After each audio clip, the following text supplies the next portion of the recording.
Hey friends, Miss Humphrey here. Today we are going to be reading A Perfect Season for Dreaming, Un Tiempo Perfecto para Soñar, written by Benjamin Alier Sáenz, illustrated by Aso Andrade Valencia.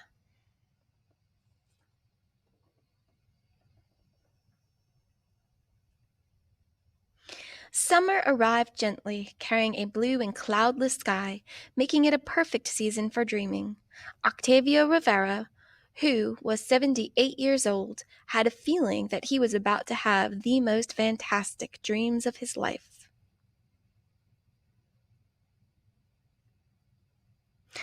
On that first afternoon of summer, Octavio Rivera dreamed a Spanish guitar falling out of a piñata, and the guitar was whispering songs of love to a sky filled with perfect stars. And when Octavio Rivera awoke, he told no one about his dreams.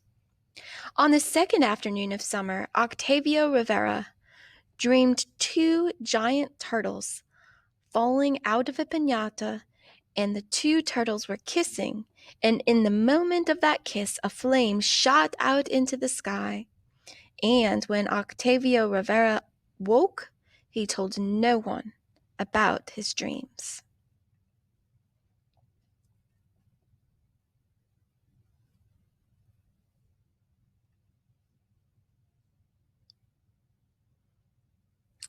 On the third afternoon of summer, Octavio Rivera dreamed three ripe Italian pears falling out of a piñata, and the pears were turning themselves into desert cacti bursting into bloom.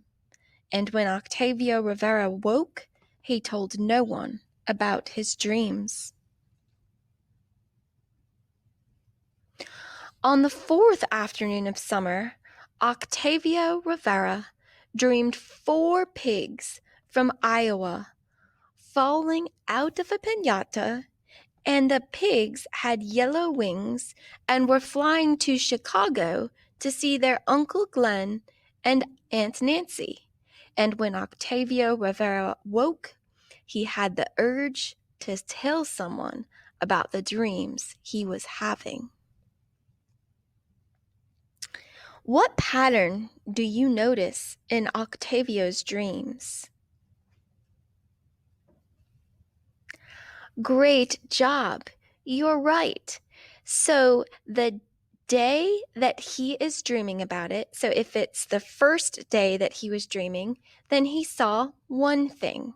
If it was the second afternoon that he was dreaming, he saw two things. And so the number of days are the same as the number of objects that he sees in his dreams.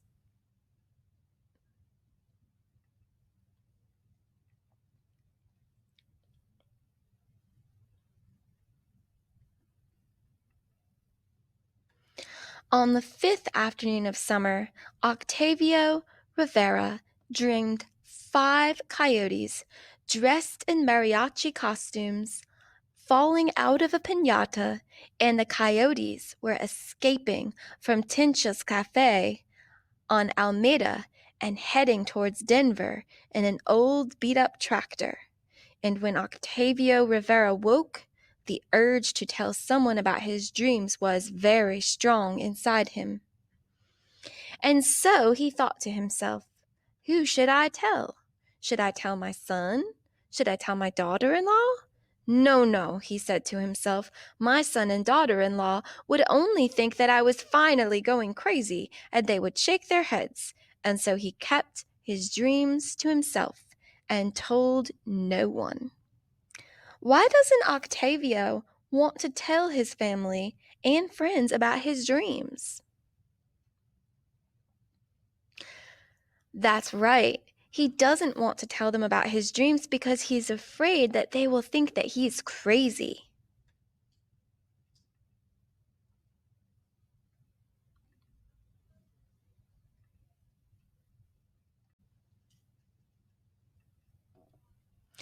On the sixth afternoon of summer, Octavio Rivera dreamed six armadillos from Lubbock falling out of a piñata, and the armadillos were hitchhiking to Tucson, where they planned to read their poems at a literary festival. And when Octavio Rivera woke, the urge to tell someone about his dreams had grown stronger and stronger. Should I tell my younger brother Marcos? He asked himself. No, no. My younger brother Marcos would only laugh and tell me I was a foolish old man. He would tell me I was too old to be having such dreams. Such dreams were only for children. And so he kept his dreams to himself and told no one.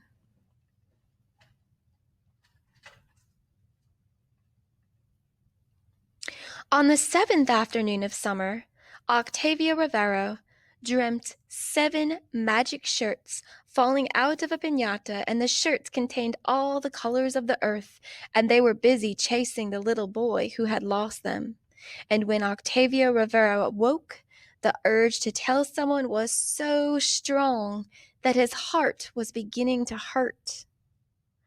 Octavio thought a while and then asked himself, should I tell my best friend Joe?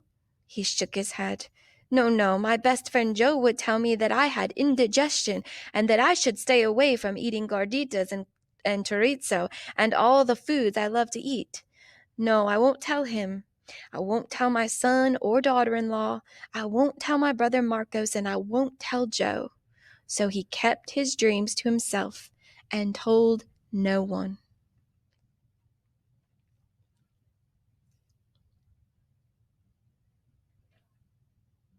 On the 8th afternoon of summer, Octavio dreamed 8 boys and girls falling out of a piñata, and 4 of the boys and girls were from El Paso, and 4 of the boys and girls were from Juarez, and they were all laughing and trying to hold hands. And when Octavio woke, he knew if he didn't tell someone about his dreams, then his heart would break. And then he smiled to himself. I know who I can tell. I can tell my granddaughter Regina. She's 6 years old, and she's always telling me about all the dreams she has. She tells me all her secrets. Of course, of course. How could I have forgotten about my beautiful Regina? So the next day, Octavio Rivera drove to Regina's house, and after she'd kissed him 10 or 20 times, and after they had laughed and hugged some more, he took her to the park.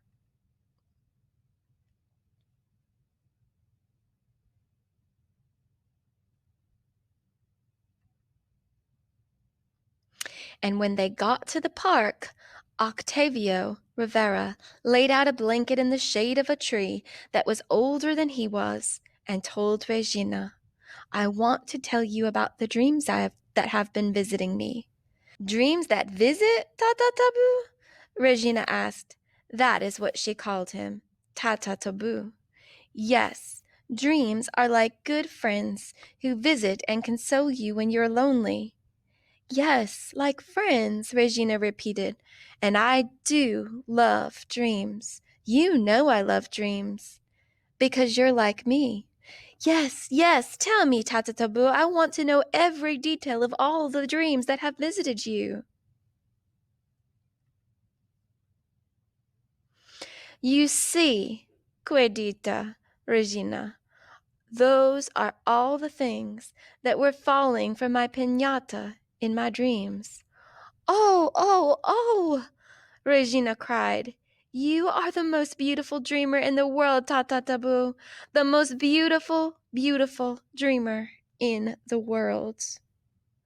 Why do you think Regina was so excited about Octavio's dreams?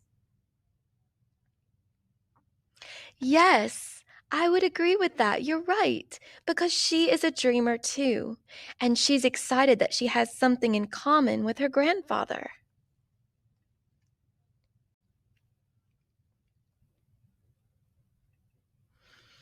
When Octavio Rivera came home that afternoon, he was tired, but he was at peace because he had told Regina about his dreams and it had made her so very happy. He noticed that it was almost time for his daily afternoon siesta. He looked out into the afternoon sky. He took off his hat and wished with all his heart to have another dream. He wanted his piñata to toss him down something fantastic and beautiful from the breezeless summer sky, something he would remember all his life. And when he went to sleep on that 9th afternoon of summer, he dreamed not 9, but 900 hummingbirds flying out of his piñata, and each perfect hummingbird was calling out his name, and the large, beautiful afternoon sky was filled with a choir of hummingbirds singing, Octavio Rivera, Octavio Rivera, Octavio Rivera. Thank you so much for reading with me today, friends. I hope you have a wonderful rest of your day.